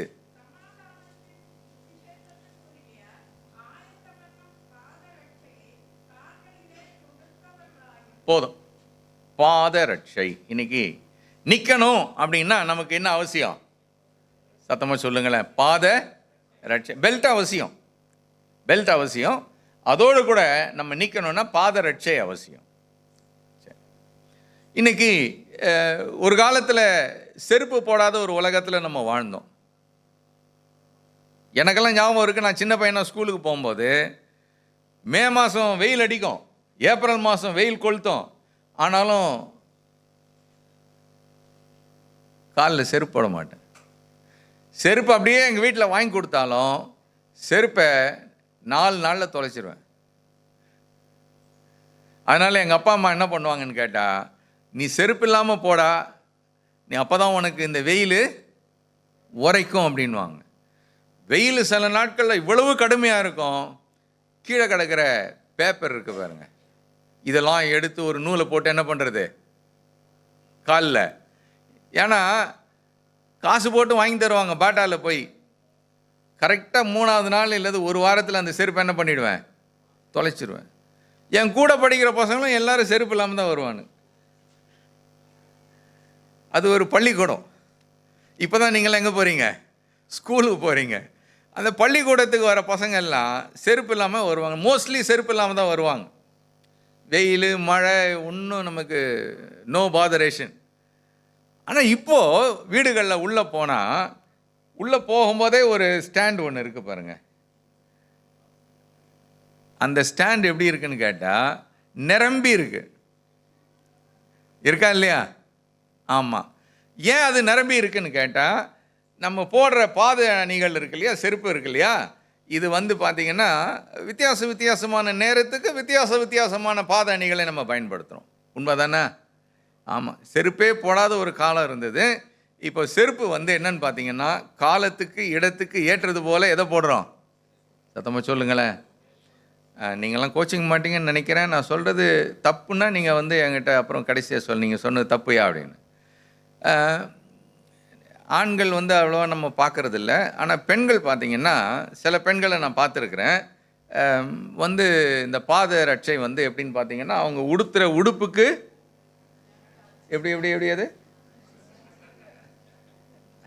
சொல்கிறாங்க பாருங்கள். அந்த உடுப்புக்கு ஏற்ற மாதிரி ஒரு கலரில் என்ன பண்ணணும், ஒரு பாதரட்சை போடணும். அப்புறம் அதுக்கு ஏற்ற மாதிரி ஒரு கலரில் என்ன பண்ணோம், அங்கே ஒன்று, அப்புறம் இங்கே ஒன்று, அப்புறம் ஆமாம். இவர் இதெல்லாம் நோட் பண்ணார். ஆமாம், நோட் பண்ணுறேன். எனக்கும் வீட்டில் பிள்ளைங்க இருக்காங்க, மருமக்கள் இருக்கிறாங்க, மகா இருக்கிறா, ஒய்ஃப் இருக்காங்க. சரி, இப்போ கவனிங்க. இப்போ இந்த பாதரட்சை வேறு நேரத்தில் வேறு பாதரட்சை யூஸ் பண்ணுறோம். சரியா? காலங்கத்தால் நம்ம பார்க்குறோம், வாக்கிங் வராங்க எல்லாரும். வாக்கிங் வரவங்க எல்லாம் வந்து லெதர் ஷூஸை போட்டா வராங்க.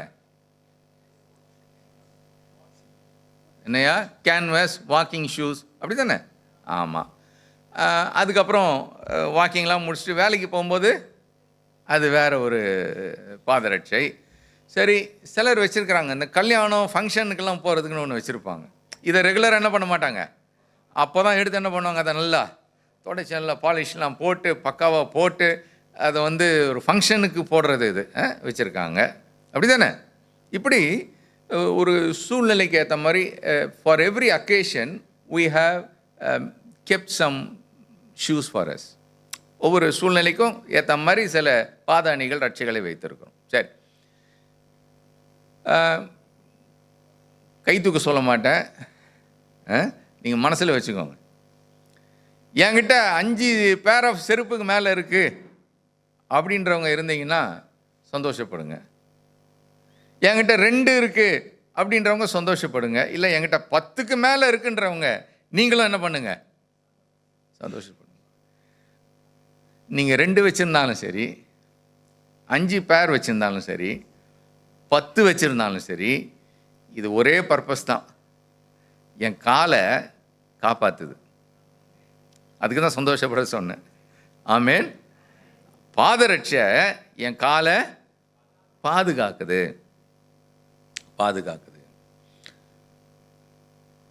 ஃபுட்பால் பிளேயரு அவன் போட்டிருக்கிற ஷூ வேறு, பார்த்துருக்குறீங்களா? ஆமாம், ஸ்பைக். தேங்க்யூ. ஹாக்கி விளையாடுறவன் போடுற ஷூ வேறு, அது பார்த்துருக்குறீங்களா? இல்லை. சரி, ஸ்ப்ரிண்ட்டு ஓடுறான் பாருங்க, ஓட்டப்பந்தயம், குறுகின ஓட்டப்பந்தயம், அது ஓடுறவனுடைய பாதரட்சை பார்த்துருக்கீங்களா? அது ஆமாம், அதில் என்ன இருக்கும் கீழே? தேங்க்யூ, ஆணி இருக்கும். குறுகின ஓட்டம் 100 மீட்டர்ஸ் 200 மீட்டர்ஸ் ஓடுறவங்கலாம் அவனுடைய ஷூ கீழே என்ன இருக்கும்? ஆணி இருக்கும். சரி, இது ஒரு பக்கம் வைப்போம். இந்த கன்ஸ்ட்ரக்ஷன் ஒர்க்கர் இருக்கான் பாருங்க, பில்டிங்கெல்லாம் கட்டுறான் பாருங்க, அவன் ஒரு ஷூ போட்டிருப்பான், பார்த்துருக்குறீங்களா? ஆமாம், என்னையா? Safety shoes. தேங்க்யூ. அப்புறம் கம்பெனிஸில் வேலை செய்கிறவங்க இருக்கிறாங்க, அவங்களும் சேஃப்டி ஷூஸ் போடுறாங்க. ட்ரெக்கிங் போகிறான் பாருங்கள், மலை ஏறுறான் பாருங்கள், பார்த்துருக்கீங்களா? ட்ரெக்கிங் போகிறவன் அவன் போட்டிருக்கிற ஷூஸு இதெல்லாம் பார்க்குறாரு இவர். ஆமாம், இதெல்லாம் வித்தியாசம் இருக்குயா. ஒவ்வொரு ஷூக்கும் ஒரு தன்மை உண்டு, ஒவ்வொரு பாதரட்சிக்கும் ஒரு தன்மை உண்டு. இப்போ வயசான காலத்தில் எங்களை மாதிரி நரமுடி வந்த உடனே என்ன பண்ணுறோன்னு கேட்டால் டாக்டர்கிட்ட போகிறோம். டாக்டர், கால்லாம் என்ன பண்ணுது? நின்னா வலிக்குது, நடந்தா வலிக்குது அப்படின்னும். டாக்டர் என்ன பண்ணுறாருன்னு கேட்டால், ஓ வலிக்குதா, உங்களுக்கு நான் ஒரு செருப்பு தரேன். அந்த செருப்பு பேர் என்னது? எம்சிஆர். பிரதர் சொல்கிறாங்க, பாஸ்கர் பிரதர் சொல்கிறாங்க, அந்த செருப்பு பேர் எம்சிஆர். உங்கள் கால் வலியை போக்க வேண்டுமா, உடனே வாங்கவும். என்னது? எம்சிஆர். ஸோ நம்ம ஹெல்த்துக்காக நம்ம சிலது போடுறோம், நம்முடைய ப்ரொடெக்ஷனுக்காக நம்ம சிலது போடுறோம், நம்முடைய பர்பஸ்க்காக நம்ம சிலதை போடுறோம்.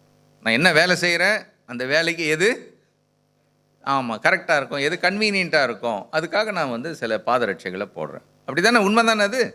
ஆமாம். சில அக்கேஷன்ஸ்க்காக நம்ம போடுறோம், சில சிறப்பான சில நேரங்களுக்கு நம்ம போடுறோம். சில துக்கமான வீடுகளுக்கு போகும்போது அதுக்கேற்ற மாதிரி என்ன பண்ணிட்டு போகிறோம்? பாதரட்சையை போட்டு போகிறோம். சரியா? ரைட். இப்போ இந்த பாதரட்சை சரியா? எந்த பாதரட்சை? எபேசியர் 6:15 வாசிங்க, என்ன சொல்லுது அது? ஆயத்தம் என்னும் பாதரட்சை. இப்போ இந்த பாதரட்சை, இங்கே நம்ம பார்க்குற பாதரட்சை என்னன்னா, ஒரு ஆவிக்குரிய நிலையிலே வரக்கூடிய ஒரு யுத்தத்துக்கு ஒரு யுத்த வீரன் போட வேண்டியது. சரியா? ஒரு சோல்ஜர் அல்லது ஒரு யுத்த வீரன், அவனுடைய ஜெயம் எதில் இருக்குன்னு கேட்டால் பல காரியங்கள் இருக்குது. அதில் பேசிக்காக அவன் காலுக்கு கொடுக்குற அந்த முக்கியத்துவம், அதை சார்ந்து தான் மற்ற ஆயுதங்கள், சர்வாயுதங்கள். அவன் பெல்ட் எப்படி நான் சொன்னேன் இல்லையா, அந்த பெல்ட்டை சார்ந்தது போலவே அவன் காலை போட்டிருக்கிற ஷூஸை பொறுத்து தான் இருக்குது. ஏன்னா ஒவ்வொரு சோல்ஜரும் பல நீண்ட தூரம் ஓட வேண்டியது இருக்கும், யுத்தங்களை செய்ய வேண்டும். எல்லா சூழ்நிலைகளுக்கும் அந்த பாதரட்சை பொருந்தினதாக இருக்க வேண்டும். காடுகளுக்குள்ளாக போகணும், பாறையில் நடந்து செல்ல வேண்டும், நீரூற்றுகளை கடக்க வேண்டும், சில நேரத்தில் பனி மூடிய சிகரங்கள் மேலே ஏற வேண்டும், வனாந்திரங்களை கடக்க வேண்டும். இது எல்லா சூழ்நிலைக்கும் அந்த பாதரட்சை, ஒரு சோல்ஜருடைய பாதரட்சை ஆயத்தமாக இருக்க வேண்டும். ஒரு யுத்த வீரன், போர் வீரனுடைய காலில் ஒரு சின்ன சுளுக்கு இல்லை ஒரு வெட்டு இல்லையா, ஒரு சின்ன கொப்பளம், சில நேரத்தில் நம்ம புது செருப்பு போட்டால் வருது பாருங்கள் கொப்பளம் இல்லையா, அந்த மாதிரி ஒரு வெட்டு ஒன்று பட்டுருச்சு அப்படின்னு கேட்டால் அவன் முதலாவது என்ன பண்ண முடியாது? ஒரு யுத்த வீரன் யுத்தத்தில் நிற்க முடியாது. கால் எவ்வளோ முக்கியமானது தெரியுமா? அவன் நிற்கணும் அப்படின்னா இதெல்லாம் இருக்கக்கூடாது, இதெல்லாம் இல்லாமல் இருக்கணும்னா அவனுக்கு சரியான பாதரட்சை. இப்படி காலில் ஏதாயிலும் ஒரு பலவீனம் இருக்கும் என்றால் அவனால் நடக்க முடியாது. முதலாவது நிற்க முடியாது, ரெண்டாவது நடக்க முடியாது, மூணாவது தன் சுமந்து வருகிற ஆயுதங்களை பயன்படுத்த முடியாது. எப்போவுமே அந்த வலியை தான் என்ன பண்ணிகிட்டு இருப்பான்? பார்த்துக்கிட்டே இருப்பான். வலிக்குதே இந்த காலை சரி பண்ண தான் பார்த்துக்கிட்டு இருப்பான். சத்ருவை எதிர்த்து போராட முடியாது. சரியா? அப்போ இன்னொரு வார்த்தையில் சொல்லணும்னா, ஒரு போர் வீரனுடைய யுத்த நேரத்தில் அவனை செயலற்று போக பண்ணக்கூடியது அதிகமாக என்னன்னு கேட்டால் அவனுடைய காலில் இருக்கக்கூடிய பலவீனம். எனவே தான் ரோம ஆட்சியில் ரோம போர் செய்வர்களுக்கு ஒரு ஷூஸ் கொடுத்தாங்களாம். அது தோலில் செய்யப்பட்ட லெதர் பூட்ஸ். அதனுடைய பெயர் என்னென்னா கேலிகா அப்படின்றது. இந்த லெதர் பூட்ஸை ஒரு சோல்ஜர் போட்டிருக்கிறான் அப்படின்னு கேட்டால் அவன் எதுக்கு அடையாளம் அப்படின்னா, நான் யுத்தத்துக்கு போவதற்கு ஆயத்தம் என்பதற்கு அடையாளம். அதைத்தான் இங்கே பவுல் நினைவு கொண்டவராக சொல்லுகிறார். எபேசியர் 6ஆம் அதிகாரம் 15ஆம் வசனத்தில், நான் ஆயத்தம். அன்றைக்கு இருந்த மக்கள் எல்லாம் ஒரு சோல்ஜர் யுத்தத்துக்கு போக ஆயத்தம். இன்னைக்கு நீங்களும் நானும் ஆண்டவர் இதை எதற்கு நம்மை ஆயத்தப்படுத்துகிறார் அப்படின்னு கேட்டால், இங்கே நம்ம வாசிக்க கேட்டோம், நம்முடைய யுத்தம் யாரோட? பிசாசோட. சரி, அவன் எதுக்கு வர்றான் அப்படின்னு கேட்டால், ஏற்கனவே தேவன் நமக்கு தந்த நன்மைகளை நம்மை விட்டு எடுத்துக்கொள்ள வருகிறான். நான் எதற்கு ஆயத்தப்பட வேண்டும் என்றால், 2 காரியத்துக்கு நான் ஆயத்தப்படணும். சரியா? முதலாவது என்னுடைய ஆயத்தம் எதுக்கு அப்படின்னு கேட்டால்,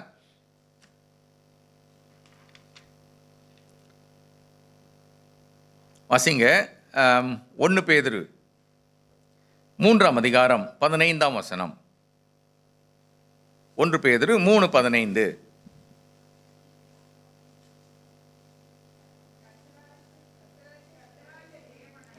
உங்கள் இருதயங்களில் பரிசுத்தம் பண்ணுங்கள். உங்களில் இருக்கிற நம்பிக்கையை குறித்து உங்களிடத்தில் விசாரித்து கேட்கிற யாவருக்கும் சாந்தத்தோடும் வணக்கத்தோடும் உத்தரவு சொல்ல எப்பொழுதும் ஆயத்தமாயிருங்கள். கவனிச்ச ஒரு ஆமேன்னு சொல்லுங்களேன்.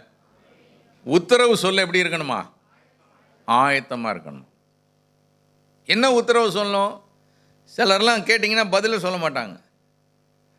சில பிள்ளைங்க இருக்கிறாங்க, நீங்கள் அவங்ககிட்ட என்ன வேணால் கேளுங்க, எப்படி வேணால் கேளுங்க, ஒன்ஸு கம் போட்டு கம்முன்னு ஆகிட்டாங்கன்னா அதுக்கப்புறம் என்ன பண்ண மாட்டாங்க?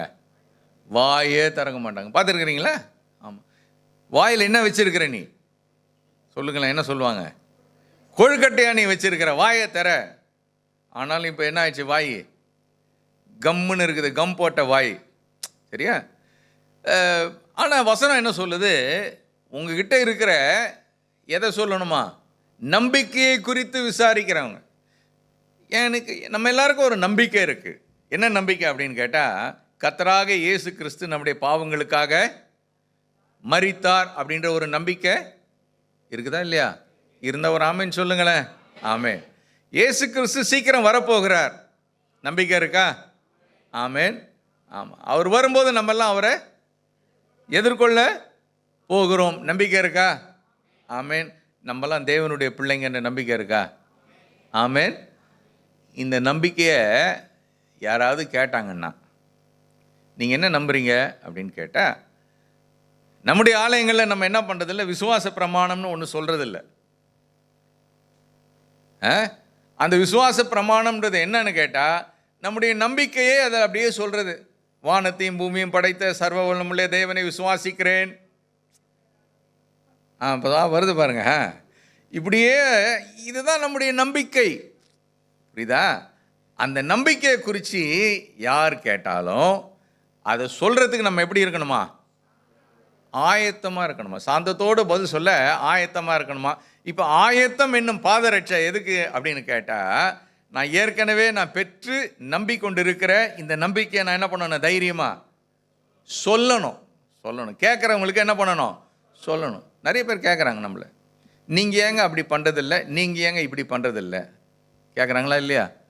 ஆமாம். அப்போ நம்ம சொல்லணுமா வேணாமா? அது சொல்கிறதுக்கு தான் நமக்கு என்ன தேவை? சத்தமாக சொல்லுங்களேன். ஆயத்தம் தேவை.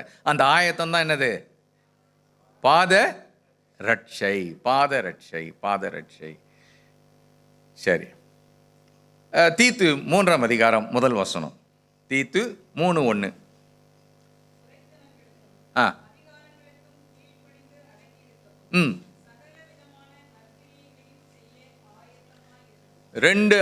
ரெண்டு காரியங்களுக்கு ஆயத்தமாக இருக்கணும். ஒன்று, கீழ்ப்பணிந்து அடங்கி இருக்க என்ன வேணும்? ஆயத்தம். யாருக்கு கீழ்ப்பணியணும்? மேலே இருக்கிற அதிகாரம் உள்ளவங்களுக்கு, துரைத்தனங்கள் இல்லை, நமக்கு மேலே இருக்கிற அத்தாரிட்டிஸுக்கு கீழ்ப்படியத்துக்கு நம்ம எப்போ என்னவா இருக்கணும்? ஆயத்தமாக இருக்கணும். சரியா? அடுத்தது, நற்கிரியை செய்ய நான் எப்படி இருக்கணும்? ஆயத்தம். கடைசியாக நீங்கள் எப்போ யாருக்கு நல்லது செஞ்சீங்க? யோசித்து பாருங்களேன். ஒரு சின்ன உதாரணம் சொல்கிறேன்.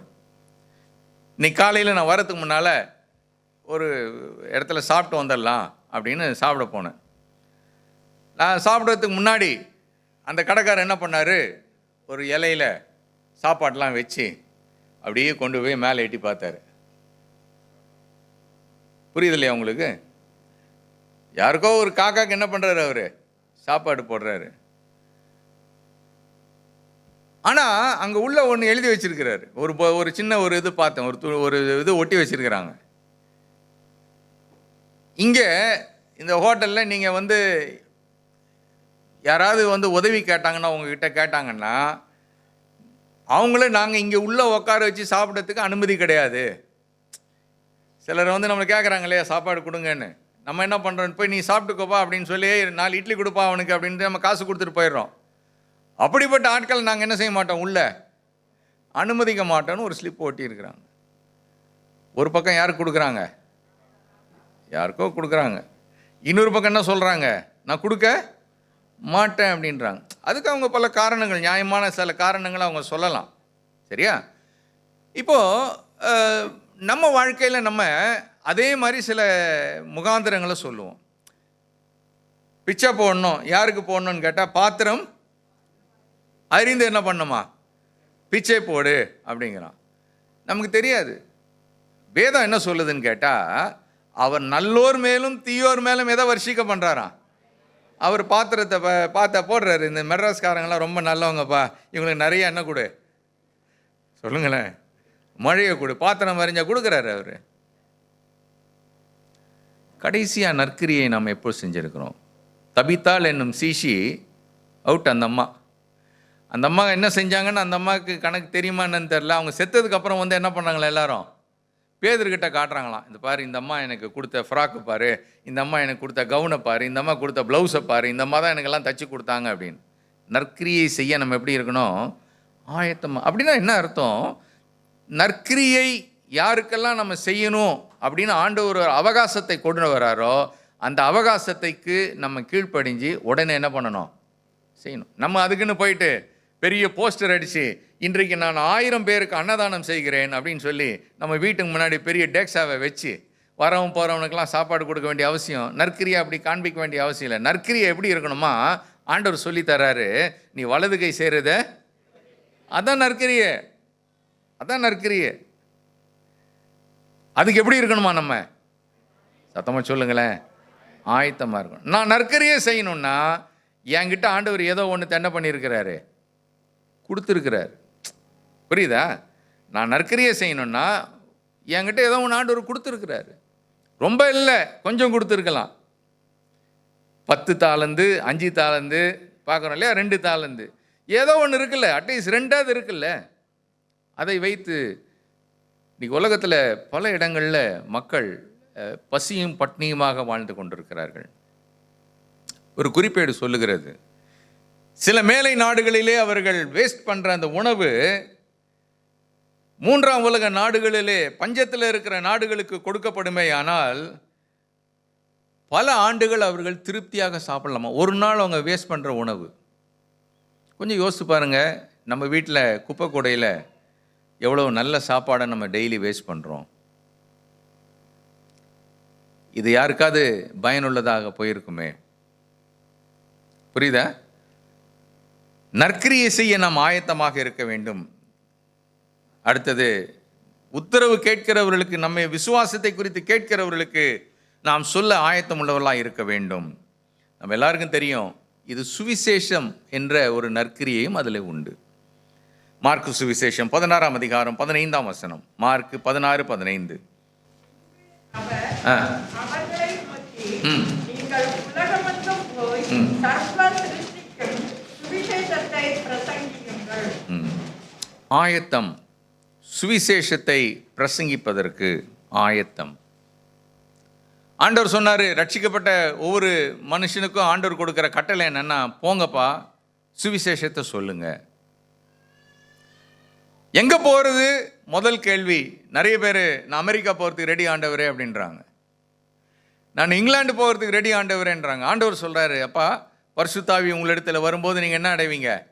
பலன் அடைவீங்க. எங்கே முதலாவது சாட்சியாக இருப்பீங்க? எருசலேமில் சாட்சியாக இருப்பீங்க. அப்போஸ்தலர் 1:8 வாசிக்கிறோம். முதலாவது சாட்சியாக இருக்க வேண்டிய இடம், இருக்கக்கூடிய இடம் எதுனா எருசலேம். எருசலேம் என்றால் என்ன? நாம் வசிக்கிற இடம். ஆமென். நாம் போகின்ற கல்லூரி, நாம் படிக்கின்ற ஒரு ஸ்கூல், வேலை செய்கின்ற ஒரு இடம். இதுதான் ஆண்டவர் நமக்கு என்னவா கொடுத்துருக்கிறாரு? எருசலேமாக கொடுத்துருக்கிறார். இங்கே தான் எதை சொல்லணும் அப்படின்னு கேட்டால், சுவிசேஷத்தை நாம் பிரசங்கிக்க வேண்டும். ஆமென். மத்தேயு 28ஆம் அதிகாரத்தில் தேவன் நமக்கு கொடுத்த ஒரு பிரதான கட்டளை உண்டு. தேவன் கொடுத்த பிரதான கட்டளை என்ன அப்படின்னு பார்க்குறீங்கன்னா 28ஆம் அதிகாரம் 18ஆம் வசனத்திலிருந்து வாசிங்க. அவர்களை நோக்கி, வானத்திலும் பூமியிலும் சகல அதிகாரமும் எனக்கு கொடுக்கப்பட்டிருக்கிறது. ஆகையால் நீங்கள் புறப்பட்டு போய் சகல ஜாதிகளையும் சீஷராக்கி பிதா, குமாரன், பரிசுத்த ஆவியின் நாமத்திலே அவர்களுக்கு ஞானஸ்நானம் கொடுத்து, நான் உங்களுக்கு கட்டளையிட்ட யாவையும் அவர்கள் கைக்கொள்ளும்படி அவர்களுக்கு உபதேசம் பண்ணுங்கள். இதோ உலகத்தின் முடிவு பரியந்தம் சகல நாட்களிலும் நான் உங்களுடனே கூட இருக்கிறேன் என்றார். ஆமென். அப்போ நம்ம ஆயத்தமாக இருக்க வேண்டும். எதுக்குன்னா, ஆண்டவர் நம்மளை போக சொல்கிறாரு, சீஷர்களை பார்த்து போக சொல்கிறாரு. ஆனால் நம்ம இங்கே பார்க்கறது போவதல்ல, நிற்பது. நல்லா ஞாபகம் வைத்துக்கொள்ளணும். அப்போது நம்ம இருக்கிற இடத்துலையே முதலாவது நாம் சுவிசேஷத்தை சொல்லுவதற்கு எப்படிப்பட்டவர்களாக இருக்க வேண்டும்? ஆயத்தம் உள்ளவர்களாய் இருக்க வேண்டும். இந்த பாதரட்சை வேற என்னையா கொடுக்குது அப்படின்னு பார்த்தா, இந்த பாதரட்சை என்ன கொடுக்குது? நல்ல எபேசியர் 6:15 வாசிக்கிறோம்.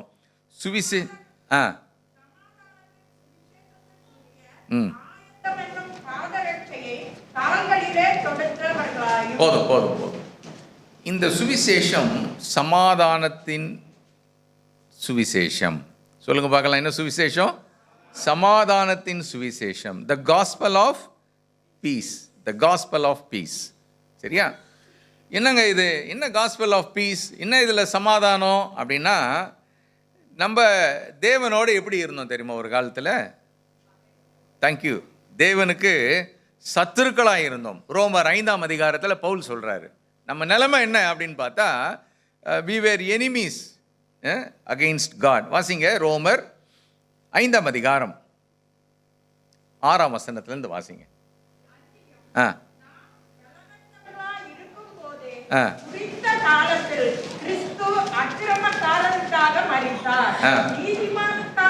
ஒருவன் மரிக்கிறது அரிது, நல்லவனுக்காக ஒருவேளை ஒருவன் மரிக்க துணிவான். நாம் பாவிகளாய் இருக்கையில் கிறிஸ்து நமக்காக மரித்ததினாலே தேவன் நம்மேல் வைத்த தமது அன்பை விளங்க பண்ணுகிறார். இப்படி நாம் அவருடைய ரத்தத்தினாலே நீதிமான்கள் ஆக்கப்பட்டிருக்க கோபாக்கினைக்கு நீங்களாக அவராலே நாம் ரட்சிக்கப்படுவது அதிக நிச்சயமாமே. நாம் தேவனுக்கு சத்துருக்களாய் இருக்கையில் போதுமா? என் நிலைமை என்னையா? முதலாவது இந்த சமாதானத்தின் சுவிசேஷம் இருக்கு இல்லையா, நான் யாரு அப்படின்னு கேட்டால், முதலாவது என் நிலைமை என்னன்னா, நான் யாரு? தேவனுக்கு சத்துருவாக இருந்தேன்.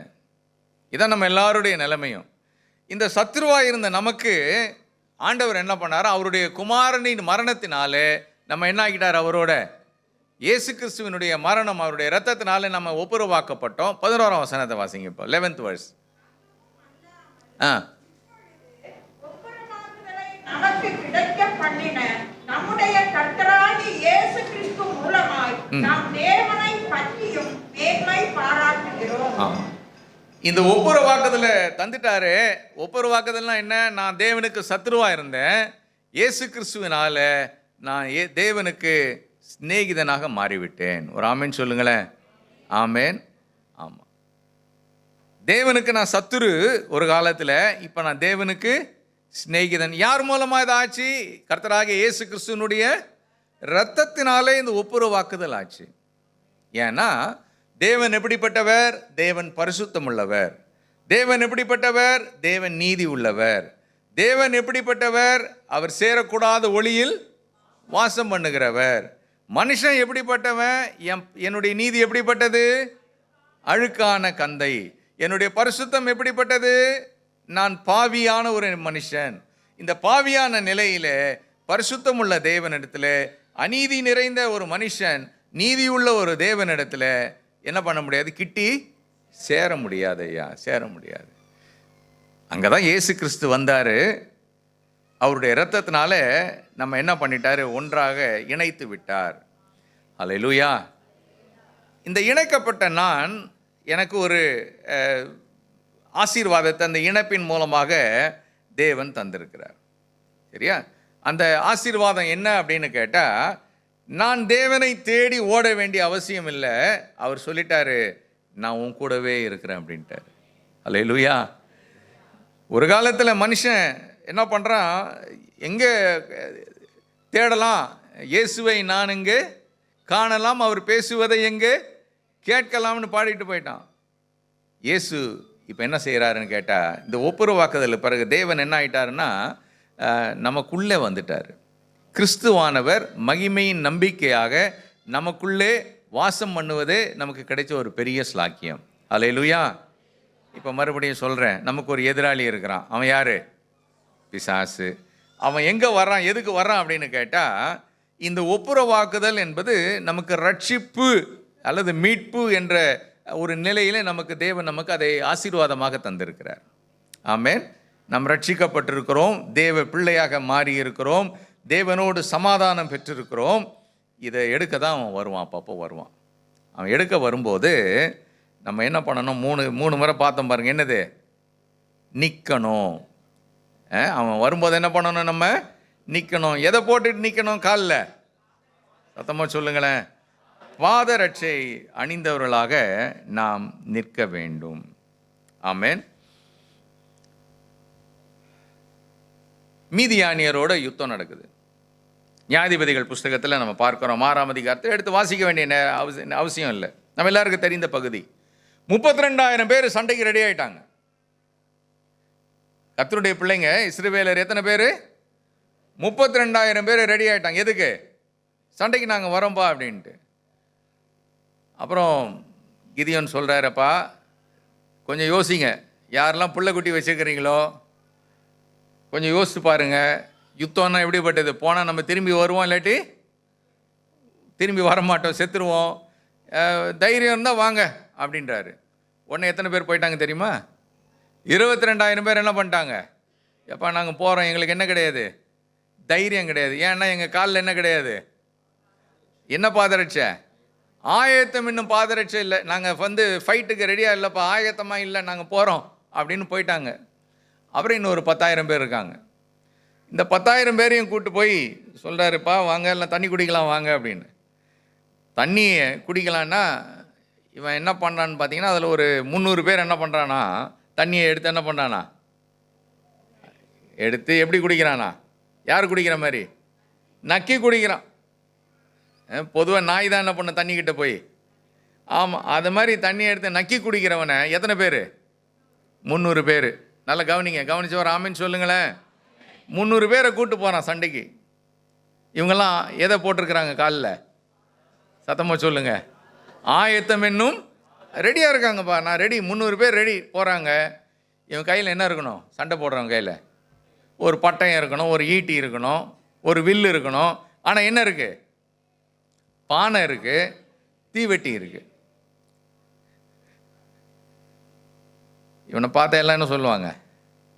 இதெல்லாம் பார்த்தா இது சண்டைக்கு போகிற பட்டாளம் மாதிரியா இருக்குது மூஞ்சிங்களை பார்த்தா அப்படின்னு.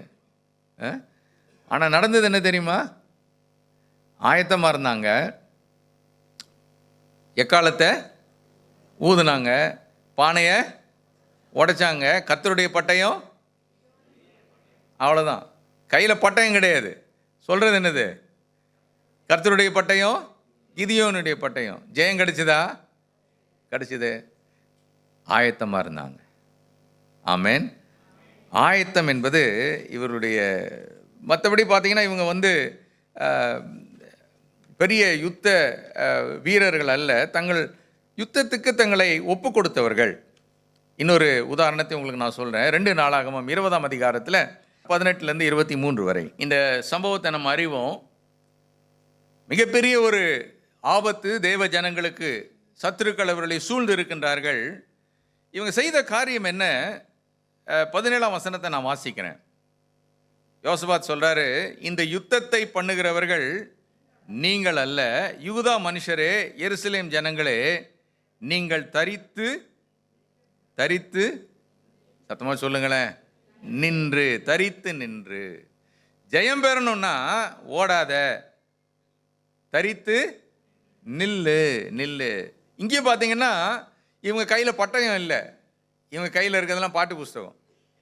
தேவனை என்ன பண்ணுறாங்களாம்? துதித்து பாடுகிறார்கள். தேவனுக்கு முன்பாக முழங்கால் படியிட்டு கர்த்தரை ஆராதிக்கிறார்கள். கர்த்தர் இவர்களுக்கு தரித்து நின்று கர்த்தர் இவர்களுக்காக செய்கின்ற யுத்தத்தை இவர்கள் பார்த்தார்கள். ஆமென். அப்போ பிரியமானவர்களே, ஆயத்தம் என்பது நமக்கு அவசியம். நல்லா கவனிங்க, இந்த பாதரட்சை ரொம்ப அவசியம். எதுக்கு அவசியம் அப்படின்னு கேட்டால், என்கிட்ட இருக்கிறத நான் இழக்காமல் இருக்கிறதுக்கு, நிற்கிறதுக்கு எனக்கு இது மிக அவசியம். இந்த யுத்தத்தில் தேவ ஜனங்கள் இழக்காமல் இருக்கிறதுக்கு கர்த்தர் சொல்கிறாரு, நீங்கள் தரித்து நின்று நான் செய்யக்கூடிய ரட்சிப்பை பாருங்க. இன்னொரு சின்ன உதாரணத்தை சொல்ல முடிக்கிறேன். 18ஆம் அதிகாரம், யோவான் 18ஆம் அதிகாரம் 6ஆம் வசனம். ஜான் 18:6.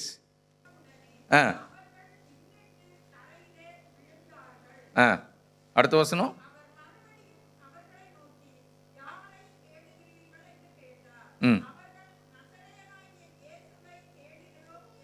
போதும். இயேசுவை பிடிக்க வர்றாங்க. இயேசுவை பிடிக்க வரும்போது கெத்செமனே தோட்டத்தில் நடந்த சம்பவம் இது. நல்லா கவனிங்க. நாங்கள் யாரை தேடுறோம்? நசரேயனாகிய இயேசுவை தேடுறோம். இவர் என்ன சொல்றாரு? அங்கு தரித்து நின்று என்ன சொல்றாரு? நான் தான் அப்படின்றாரு. சீஷர்லாம் என்ன பண்ணிட்டாங்க? எல்லாரும் சத்தமாக சொல்லுங்களேன், ஓடிட்டாங்க. நிற்க வேண்டியவங்களாம் என்ன பண்ணிட்டாங்க? ஓடிட்டாங்க. இவர் மட்டும் சொல்றாரு, நான் தான்.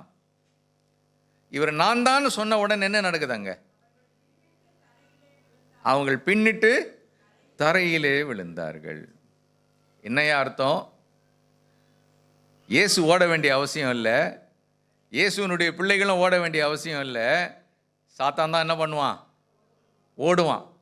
புரியுதா? நமக்கு எதிராக வரக்கூடிய நம்முடைய எதிராளியாகிய பிசாசானவன் அவன் தான் தோற்கடிக்கப்பட்டு விழுவானே தவிர, நாம் நிற்க வேண்டிய இடத்துல நம்ம நிற்போம். நாம் பாதரட்சியை தரித்தவர்களாக ஆயத்தத்தோடு நாம் நிற்போமையானால் ஜெயம் கர்த்தரால்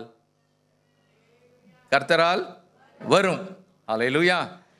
பல நேரத்தில் நம்முடைய சூழ்நிலைகளை கண்டு நாம் ஓடுகிறோம். எப்படி ஓடுறோம் அப்படின்னு கேட்டால், இதெல்லாம் செட் ஆகாதுங்க சொல்லுவாங்க. இந்த வாழ்க்கை எனக்கு, சத்தமாக சொல்லுங்களேன், செட் ஆகாதுங்க. ஏன் செட் ஆகாது? அது அப்படி தாங்க. அது எப்போ சொல்லு, என்னம்மா பிரச்சனை சொல். இல்லைங்க, எனக்கு அது செட் ஆகாது. இதை விட்டுட்டு நான் ஓடினாதாங்க எனக்கு வேறு யாராவது ஒருத்தர், இது செட் ஆகாதுங்க, வேணாங்க. இந்த வேலை எனக்கு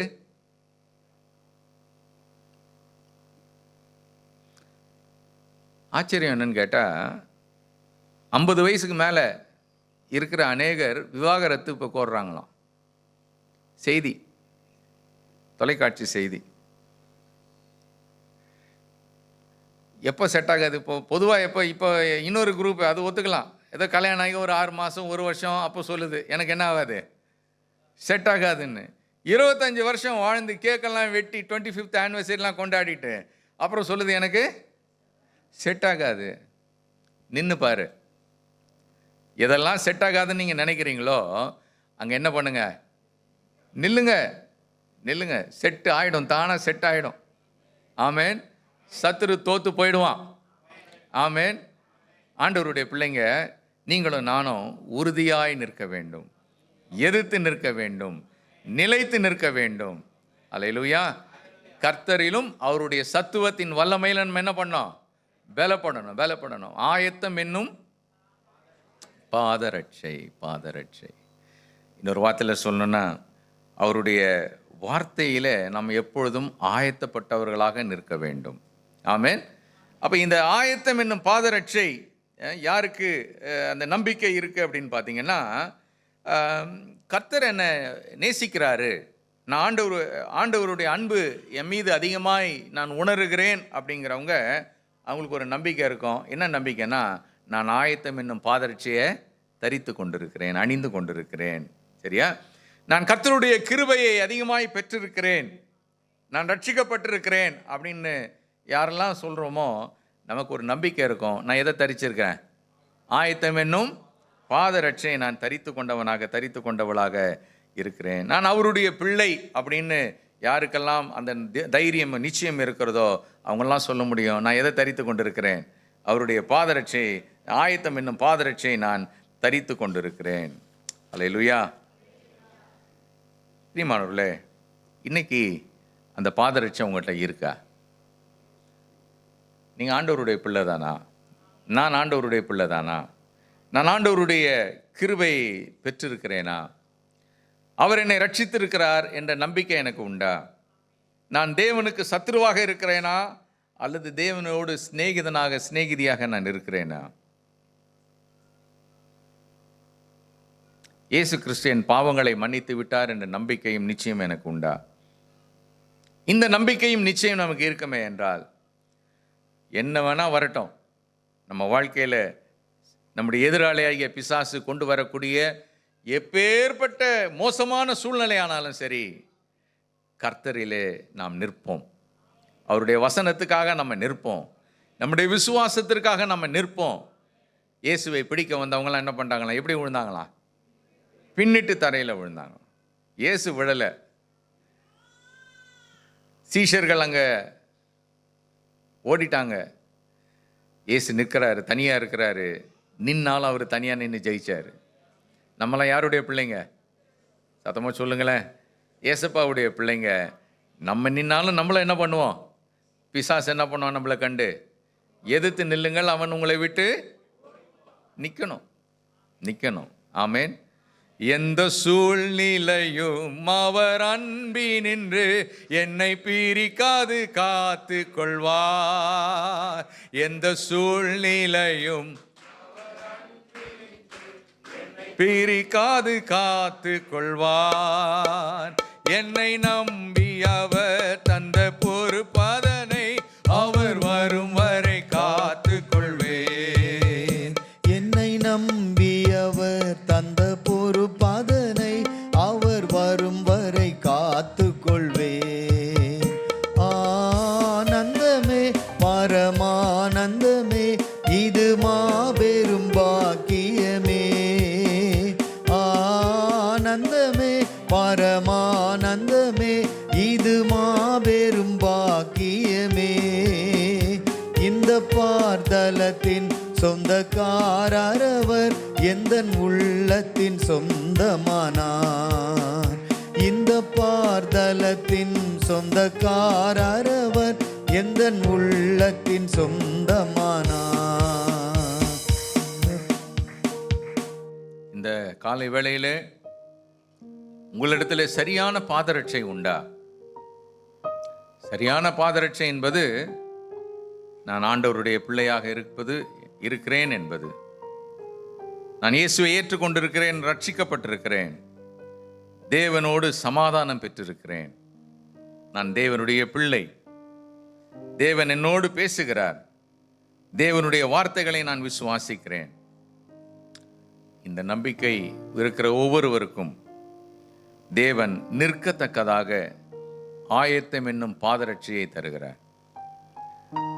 ஒருவேளை உங்களிடத்தில் படிப்பு இருக்கலாம், அறிவு இருக்கலாம், பணம் இருக்கலாம். இவைகளெல்லாம் இந்த சாத்தானாகிய எதிராளிக்கு துணை செய்யுமா என்று கேட்டால் இவைகள் நிச்சயம் உதவாது. சாட்சியின் வசனத்தினாலே அவனை ஜெயித்தார்கள் என்று வேதம் கூறுகிறது. நீங்களும் நானும் பிசாசை ஜெயிப்பதற்கு சாட்சியின் வசனம். ஆயத்தத்தோடு நாம் நிற்கணும், சாட்சி கூற வேண்டும். நம்முடைய விசுவாசத்தை, நம்முடைய நம்பிக்கையை கேட்கிறவர்களுக்கு தைரியமாய் நாம் நம்பிக்கையை சொல்ல வேண்டும். ஜெயம் பெறுவோம், ஜெயிப்போம். எந்த சூழ்நிலையும் கிறிஸ்துவின் அன்பை விட்டு நம்மை பிரிப்பவன் யார்? ரோமர்ல பவுல் சொல்லும்போது சொல்றார், இவை ஒன்றும் என்னை கிறிஸ்துவின் அன்பை விட்டு பிரிக்க மாட்டாது என்று நான் நிச்சயித்திருக்கிறேன்.